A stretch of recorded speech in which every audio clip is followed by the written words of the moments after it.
Hi, this is doctor వీణా అక్కినేని, పిల్లల blood and cancer specialist. ఇప్పుడు మీరు ఒక క్లిప్పింగ్ చూడండి.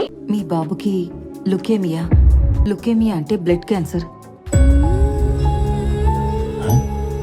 అడ్వాన్స్ స్టేజ్లో ఉంది. మీ బాబుకి ఎంత ట్రీట్మెంట్ చేసినా నెల రోజుల కన్నా బతకడం కష్టం.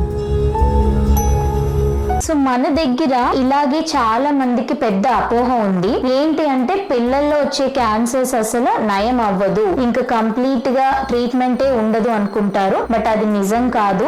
ఎలాంటి సింటమ్స్ అయినా రికరెంట్ గా పర్సిస్ట్ అవుతా ఉంటే, ఫ్రీక్వెంట్ గా ఫీవర్స్ వస్తా ఉంటే, ఏమన్నా డౌట్ ఉంటే పీడియాట్రిషియన్ ని కలిసి, వాళ్ళు ఏదైనా క్యాన్సర్ అని సస్పిషన్ చెప్తే పీడియాట్రిక్ హెమటో ఆంకాలజిస్ట్ ని కలిసి త్వరగా నిర్ధారణ చేసుకుని అర్లీగా ట్రీట్మెంట్ చేసుకుంటే క్యూర్ అయ్యే ఛాన్సెస్ చాలా ఎక్కువ. చాలా మంది మా వార్డ్ లో పిల్లల్ని చూసి ఏంటి వీళ్ళ క్యాన్సర్ ఉందా, అసలు క్యాన్సర్ పిల్లలానే లేరే అనుకుంటారు. మధ్యలో కొన్ని సైడ్ ఎఫెక్ట్స్ వచ్చినా వీళ్ళు చాలా మటుకు ట్రీట్మెంట్ తట్టుకుని క్యూర్ అయ్యే ఛాన్సెస్ ఎక్కువ ఉంటాయి.